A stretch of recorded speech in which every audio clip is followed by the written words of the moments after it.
Bilang pagpapahalaga sa ating kasundaluhan, patuloy na ipinamamalas ni Pangulong Ferdinand R. Marcos Jr. ang mas matatag na suporta sa mga sundalo sa Mindanao. Personal na binisita ni Pangulong Marcos Jr. ang Eastern Mindanao Command o East MINCOM sa Davao City kahapon upang ipahayag ang mga programa ng pamahalaan na nag-aangat sa pamumuhay ng mga kasundaluhan. Bilang Commander-in-Chief ng Sandatahang Lakas, ipinahayag ng Pangulo ang pagtaas ng base pay simula sa susunod na taon, mas mataas na subsistence allowance at patuloy na pagbibigay ng kagamitan at training upang mapalakas ang kanilang kakayahan at serbisyo. Pinuri rin ni Pangulong Marcos Jr. ang mga sundalo sa pagpapanatili ng kapayapaan at seguridad sa rehiyon, lalo na sa mga lugar kung saan may natitirang banta. Ang kanyang pagbisita, iniulat ng mga opisyal ng ISMINCOM sa Pangulo ang peace and order situation, estado ng internal at external security at ang pag-usad ng kanilang operasyon laban sa natitirang bansa or rather banta sa rehiyon. Natalakay din ang operasyon laban sa insurgency, maritime patrols at disaster response na nagpakita na nanatili ang matatag na haligi ng pambansang seguridad ang ISMINCOM.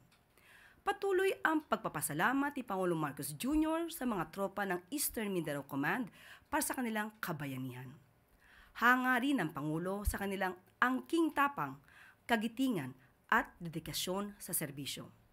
Ang pagbisita ni Pangulong Marcos Jr. sa mga sundalo sa Mindanao ay patunay lamang na nananatiling prioridad ng administrasyon ang kapakanan, seguridad at magandang pamumuhay ng ating kasundaluhan.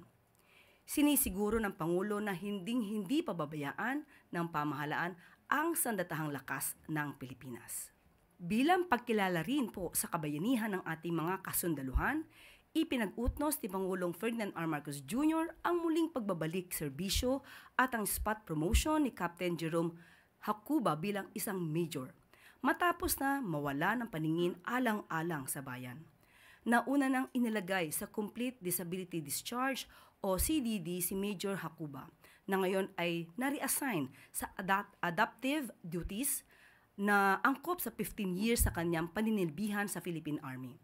Sa likod ng pagkawala ng kanyang paningin, naniniwala ang Pangulo na malaki pa rin ang maiaambag ni Major Hakuba sa military lalo pa sa kanyang serbisyo at karanasan sa sandatahang lakas. Nais ipamalas ng Pangulo na kahit ang isang tao ay nagkaroon ng kapansanan, malaki pa rin ang maiaambag nila sa lipunan. Para sa mga magigiting na tulad nila, hindi hadlang ang naging kapansanan para makapagsilbi sa bayan. Minarapat din ni Pangulong Marcos Jr. bilang Commander-in-Chief na bumalangkas ng bagong polisiya para sa lahat ng mga sundalo na nasaktan at nasugatan dahil sa sakripisyo para ipagtanggol ang Pilipinas. Ayon kay Pangulong Marcos Jr., nararapat lang na ipagpatuloy ng pamahalaan ang pagkilala sa katapangan at sakripisyo ng mga kasundaluhan. Sa kanyang administrasyon, sinisiguro ni Pangulong Marcos Jr. na mabibigyan ng pagkilala ang sakripisyo at buhay na ibinuwis ng mga kasundaluhan. Mapanatili lamang ang kaayusan at kapayapaan sa bansa. At maaari na po akong tumanggap ng inyong mga katanungan. Unang tanong mula kay Marisol Halili, TV5. Good morning, Yusek. Yusek, what was the reaction of the President when he learned about the resignation of Secretary Babe Singson from ICI? Napag-alaman naman din po na dahil sa kanyang concern sa kalusugan, ay nagpasabi na po siya na sa kanyang pagbibitiw at dahil nga po magaling po ang si Secretary Babe Singson, pinakiusapan po sa pamamagitan po ni Sec Vince na kung maaari pa ay manatili pa siya. At dahil nga muli may concern po si Secretary Babes, iginagalang po yan ng ating Pangulo at nagpapasalamat po tayo sa napakagaling pong serbisyo po ni Babe Singson. I think, ma'am, one of his concerns ay yung funding for the ICI. Kasi ang na-mention niya, yung 41 million pesos na supposedly funds for ICI, sa dyaryo lang siya, pero hindi talaga nakarating sa kanila. Was there a lack of government support sa ICI? Ano po ang nangyari sa funding na ito? Ayon po sa DBM, yung SARO po ay as early as September ay nandyan na po. Ang natatangi lamang po siguro nagkaroon ng konting delay ay yung pag-implement po or pagsasagawa po ng MDC at yung modified disbursement system. At ngayon po ay maitatanong po natin, yung pondo po ay nasa kanila na. Ma'am, ang kagabi, nagsalita rin po si Mayor Magalong. Sabi niya, nung time niya, nagpalawal din siya ng 30,000 pesos from his own pocket. Hindi na rin daw naibalik yon. And he also mentioned na he heard that one of the members of ICI is also planning to resign to follow the footsteps of Secretary Singson. Meron po ba kayong nakuhang information about this, and how will this affect the operation and integrity of ICI? Patungkol po sa sinabi niya na mayroon pang kulang sa kanya, ipinakiusap na po natin since nandiyan na po yung pondo, kung ano po yung pagkukulang sa may mga dapat na bayaran na po agad.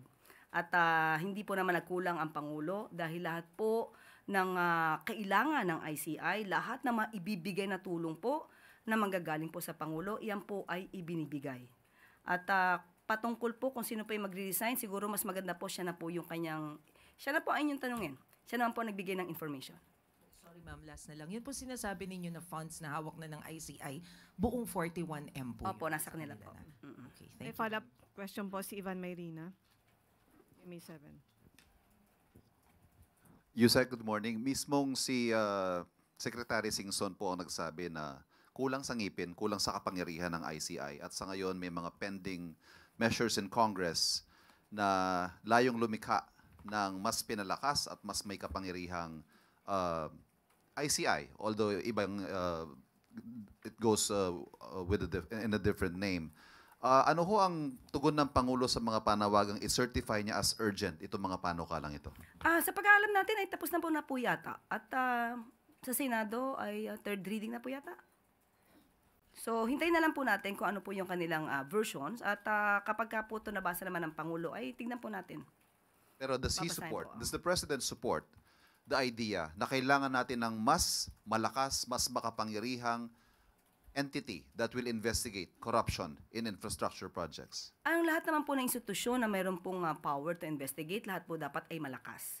Meron po silang kapangyarihan. Pero ito po kasing isinagawa na ICI, Independent Commission, ito po ay batay lang po sa EO 94 at alam po natin na ang purpose nito ay to maging fact-finding commission.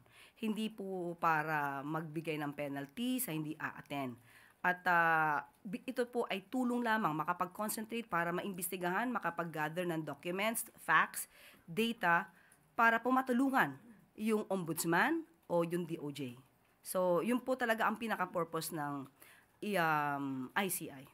Ma'am, kanina po sa panayam sa isa sa aming programa, sinabi ni Ombudsman Remulla na ang direksyon po ay bubuwagin na rin ang ICI at ang Ombudsman na ang magte-take charge. Do you have any information to that effect? Sa ngayon, hindi po ako makakasagot patungkol po dyan at hindi pa po rin namin pag-uusapan patungkol po dyan. But since nga po, nandiyan naman din po ang ombudsman at napaka-active din po nila patungkol po sa usapin ng mga anomalyang flood control projects, maaari pong maging ganun. Pero as of now, wala pa po tayong pinakadetalye. So, ano mang update patungkol dyan. Sunod na tanong mula kay Ivy Reyes, Bilyonaryo. Hi, good morning, Yusek. There's a complaint filed before the Ombudsman against Secretary Ted Herbosa over his alleged close ties with a pharmaceutical company, and the complaint concerns possible backdoor influence that no other bidder can enjoy, except for that one pharma. Has this reached the President, and considering that this is just one of the 3 other complaints filed against SecTed, does he still enjoy the President's trust? Ngayon po, mai-assume natin na he still enjoys the trust of the President. Tingnan po natin kung ito po'y na-receive na po ng ombudsman at hayaan po natin ang ombudsman na mag-imbestiga po dito. Ma'am, on another issue, former Justice Antonio Carpio says the Executive Secretary and former DOF Chief Recto's move to transfer trust fund from PhilHealth and PDIC would constitute technical malversation over a unique provision authorized in the 2024 GAA, transferring fund balance from those two GOCCs. Under the Constitution daw po kasi only the President can transfer savings and that these trust funds should only be used solely for their purpose. So for PhilHealth, dapat for PhilHealth purposes lang daw po. Nabanggit naman din po ni Justice Carpio ang patungkol sa provision na ito mula sa GAA 2024. At yun lamang po ay sinunod ng DOF at to sweep the idle funds from the GOCCs. Ito naman po ay bago po ito naganap. Inaprubahan po ito ng OSG, Office of the Government Corporate Council, Governance Commission for GOCCs, COA, pati po ang PhilHealth Board. So, sumunod lamang po ang DOF sa pinag-uutos ng, na naaayon po in line with the GAA 2024. Ma'am, just to follow up, ang sabi po ni Justice Carpio, it's undue delegation of authority. As a lawyer yourself, what do you think po? Muli, sumusunod lamang po sa batas.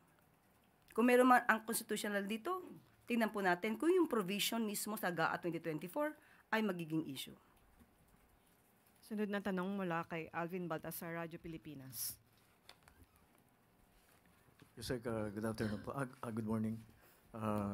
Yusek, may inaasahan po bang service recognition incentive ang mga empleyado ng gobyerno? And kailan po ito maibibigay? Ba't nakangiti si Alvin? Direktor na ka rin. Hintayin po natin yung EO. Para lang po sa kapanatagan ng mga government workers. Siguradong maibibigay po ba? Bago po ilabas yung EO? Basta may good news. Hintayin po natin yung EO. Maraming salamat po, Yusek. Thank you po. Alam na po.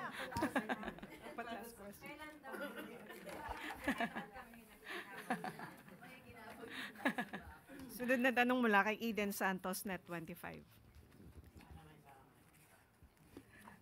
Good morning po, Yusek.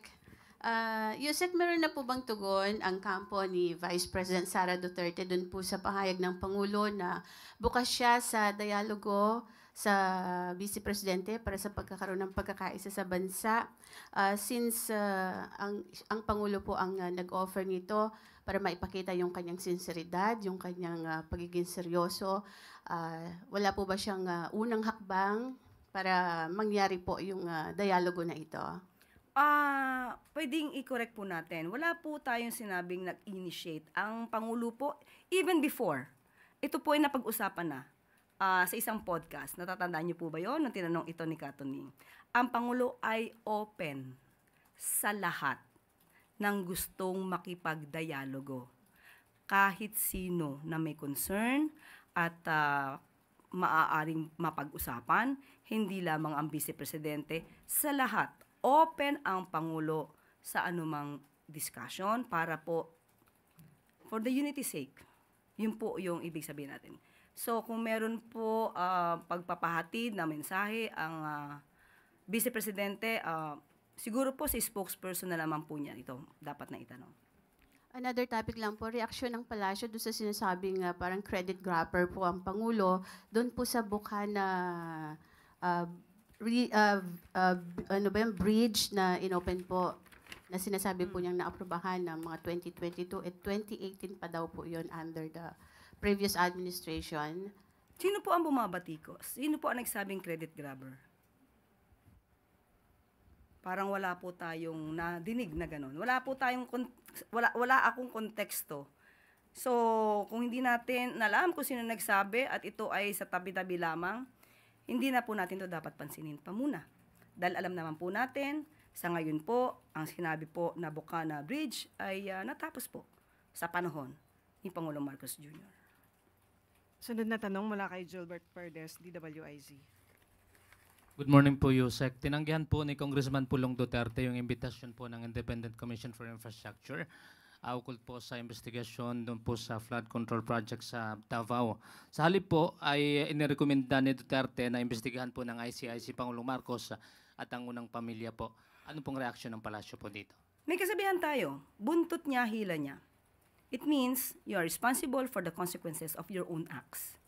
Marami na po mga mabatas na gumalang sa pagpapatawag ng ICI. Nagbigay ng kanilang mga response, ng kanilang mga nalalaman, at kung walang itatago, di dapat magtago. Yun lang Thank you po. Sunod na tanong mula kay Ivan Mayri ng GMA News. Yusek, tulad po na nabanggit nyo sa opening natin kanina, pinapakita po ng Pangulo ang kanyang pagpapahalaga at matatag na suporta sa kasundaluhan. Nagkakasunod-sunod po yung bisita niya sa mga kampo, ang anunsyo niya ng dagdag na base pay, subsistence allowance. Ang tanong po does the President feel the need to show this support to the military at this time?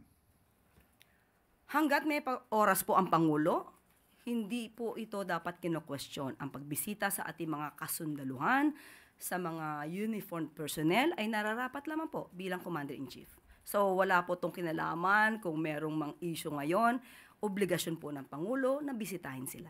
At ito po ay nagkataon lang na bukod po sa pagbisita yung mga anunsyo ng dagdag na benepisyo sa mga sundalo, nagkataon lang na ito po ay nangyayari sa panahong may mga panawagan for the military to withdraw support from the administration. Kung nararapat po silang bigyan na mas magandang ayuda, pagtulong, kailangan lang naman din po nating bigay dahil ang kanilang sakripisyo po sa bayan, buhay po ang nakataya sa kanila. Sunod na Thank you. tanong mula kay Katrina Domingo, ABS-CBN. Ma'am, on a related topic, still on the military, the Kilusang Mayo Uno is criticizing the timing and the intention of the Marcos Jr. administration in increasing the base pay of all military and uniformed personnel. In their own words, they said na kakaibang timing nga naman itaas bigla ang sweldo ng mga pasistang tropa ng Estado kung kailangan nasusukol ka na sa galit ng taong bayan sa sindikatong korupsyon. How does the palace explain to the public kung bakit po nag-implement ng base pay hike when talks of a possible military reset or ouster are rife in public? Ang pagkilala po sa mga kasundaluhan natin, hindi po ito nababatay kung ano po ang nangyayaring ingay ngayon. Mga political noise. Karapatan po nila at dapat lamang pong kilalanin ang kanilang pagiging bayani ng ating bayan.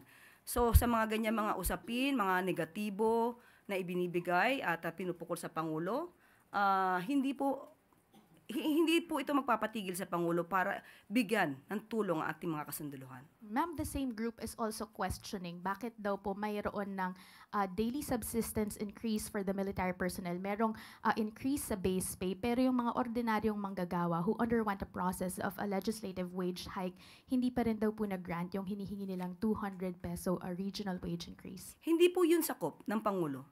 Sa Pangulo po, sa DOLE po, nakikita po natin, meron pong pagtaas ng mga sweldo sa mga regions at hindi po nila makakaila. Hindi po pinapahinto ng Pangulo ang pagtataas ng sweldo na within his power. Pero yung pagtaas po, binabanggit nila na halagang 200 at yan po ay nasa kamay na po ng Kongreso. Just a follow-up question. The DOLE is under the executive branch and therefore under the president.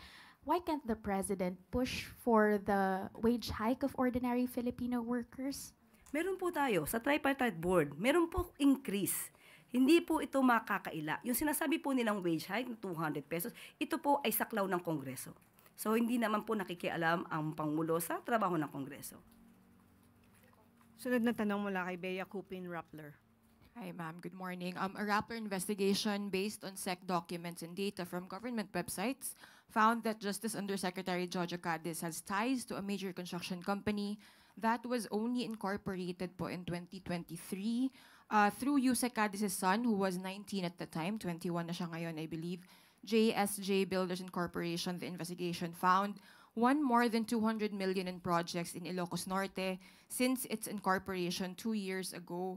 Yusek Cadiz has also been accused by former legislator Zaldico of supposedly acting as a bagman for the president. First question, ma'am, is the president aware of his former aide's ties to this contractor, or has he since been made aware, given po the prohibitions under the Constitution? As of the moment, we have not talked about that. But if there's a need for investigation on that issue, so let the investigation be done.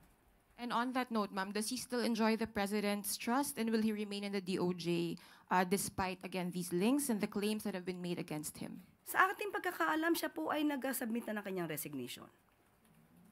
Sa ating pagkakaalam, bibigyan ko lang po ng update. Has it been accepted? No. Bibigyan ko po kayo ng update. Sunod na tanong mula kay Ann Soberano, Bombo Radyo. Yusek, good morning. Reaction lang po ni Presidente. Kasi kahapon po si Majority Leader Sandro Marcos humarap po sa ICI. Ano po ang naging tugon dito ng Pangulo? Since sinabi din po ni dating DPW Secretary Babe Singson na tila po nabigla si Majority Leader Sandro Marcos sa mga itinanong sa kanya. Unang-una, bilang magulang, makikita natin kung paano ba pinalaki ng mga magulang ang isang anak. Disente, hindi takot, matapang na humarap sa investigasyon, hindi nagtago, nagboluntaryo pa, kinilala ang ICI, hindi tulad ng iba. So, doon pa lang po, bilang magulang, ay proud sila sa kanilang anak. At nagulat, siguro, hindi natin alam, hindi po ako privy sa naganap na hearing. So, hindi natin alam kung ano ang kinagulat. Nagulat ba siya sa bagong facts? Nagulat ba siya sa bagong data na malamang ay hindi niya alam? So, I cannot speculate on that. Thank you, ma'am. Ivan Mayrina, Jimmy. One quick question, follow-up question on Yusek Cadiz. Can the palace confirm na si Yusek Cadiz po ay associate ng Pangulo or aide niya at some point? Wala po ako mako-confirm sa ngayon. Thank you. Isang tanong mula kay Eugene Fernandez, IBC. Yusek, with the recent report of PSA regarding the inflation, it went down to 1.5 from 1.7 last month. Are we does the palace satisfied with this decrease with regards to the inflation rate po? Maganda ang ipinapakita na pagbaba ng inflation rate. Dahil nga sabi natin, hindi maiiwasan because of the political noise na talaga naman maaapektuhan ang ating ekonomiya. At kapag ka naman po ito'y natapos na at naipakita naman ng Pangulo ang kung ano ang reason kung bakit kailangan magkaroon ng pag-iimbestiga at tingin natin mas lalong magtitiwala ang taong bayan sa Pangulo. Sabi nga natin, may mga pagkakataon hindi siguro popular ang iyong desisyon dahil makakaapekto mismo ito sa iyong administrasyon. Pero anong pipiliin mo? Popular na desisyon o right decision? So sa Pangulo, ito yung tinatawag nating right decision. Kahit ano pang mangyari, maapektuhan man pansamantala ang ating ekonomiya, ang taong bayan, basta dapat maituwid ang tama. Yusek, just a quick follow-up. I would like to also ask the reaction of the palace since browsing through the comments dun sa recent post ng PSA regarding the inflation rate, parang hindi naniniwala yung maraming tao regarding the decrease of the inflation rate. May reaction po ba tayo regarding that? Maraming mga tao malamang na hindi maniniwala dahil hindi naman sila ganun ka-aware kung paano tumatakbo ang ekonomiya. Maraming talagang ordinaryong tao, simpleng tao na minsan ang ganito mga masyadong technical ay talaga namang hindi maiintindihan. Pero saan pa po ba tayo maniniwala? Hindi po ba sa records? Thank you, Yusek. Sa pantanong mula kay Katrina Domingo, ABS-CBN. Ma'am, going back to Jojo Pasko ba to? Pang Christmas gift na ba Merry to? Christmas, Undersecretary.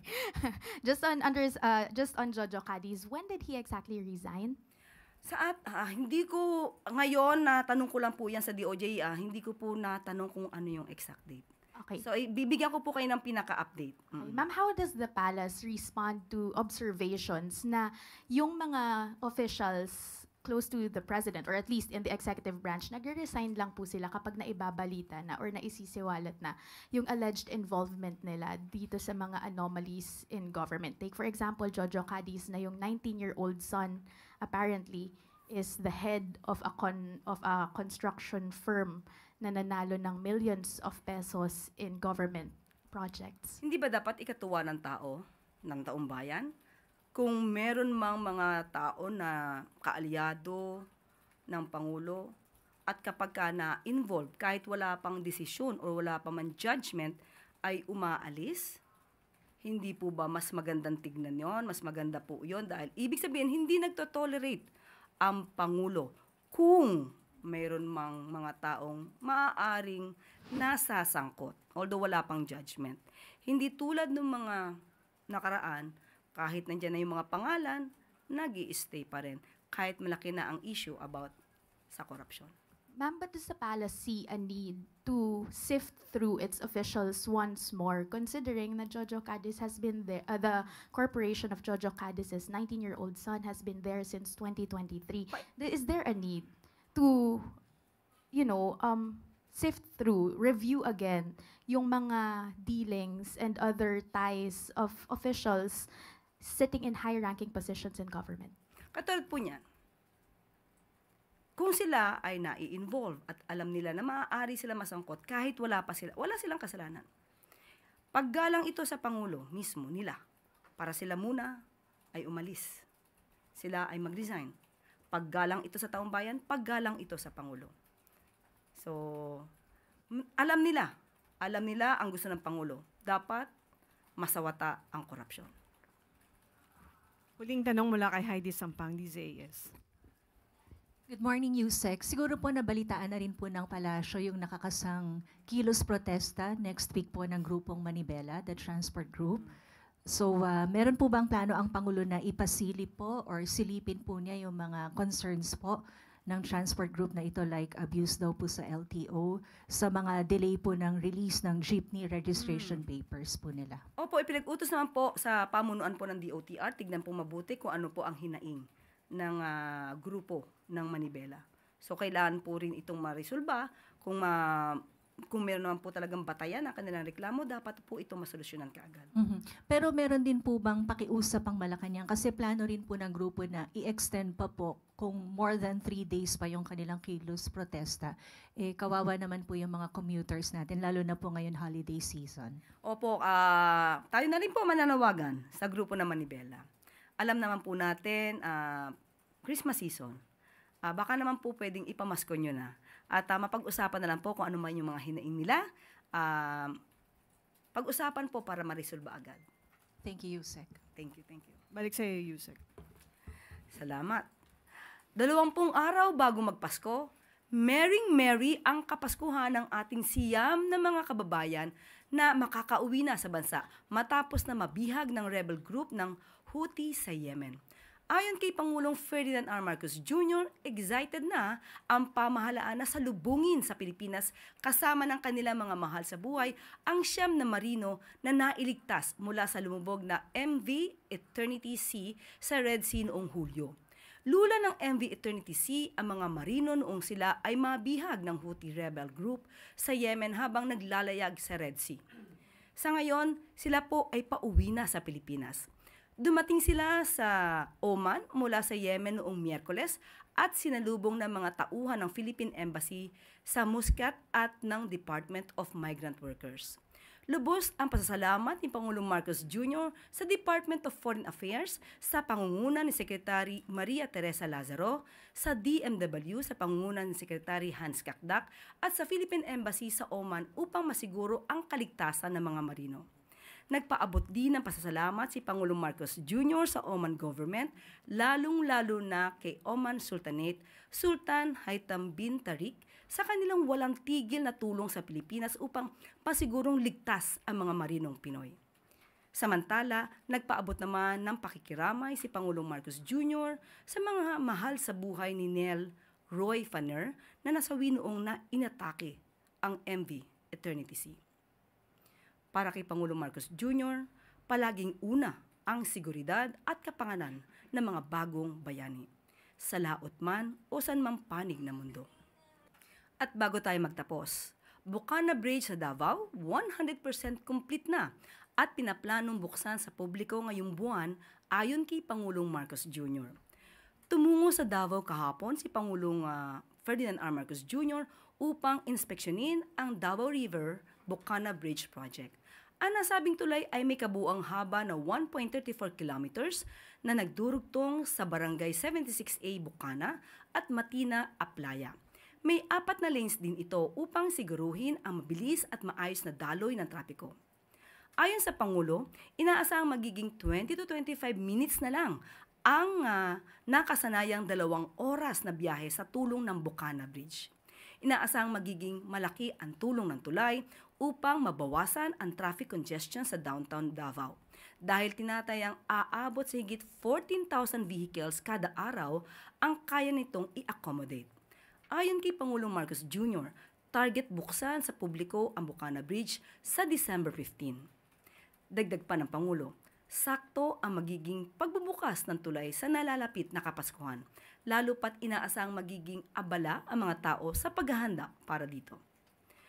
Bukod sa Bocana Bridge, inulat din ni Pangulong Marcos Jr. na ongoing ang construction ng 45.5 km Davao Bypass construction project na inaasang matatapos sa 2027. Buo ang paniniwala ng Pangulo na malaki ang pakinabang ng mga Pilipino sa mga ganitong infrastructure projects, lalo na long-time or rather long-term benefits ang pag-uusapan. Sa ilalim ng isang bagong Pilipinas, sinisigurado na mas konektado ang mga lugar para sa mas mabilis ang daloy ng serbisyo, trabaho at kabuhayan, at mas mabilis din ang pag-unlad ng bawat mamamayan. At dito na po nagtatapos ang ating press briefing. Magandang araw para sa bagong Pilipinas.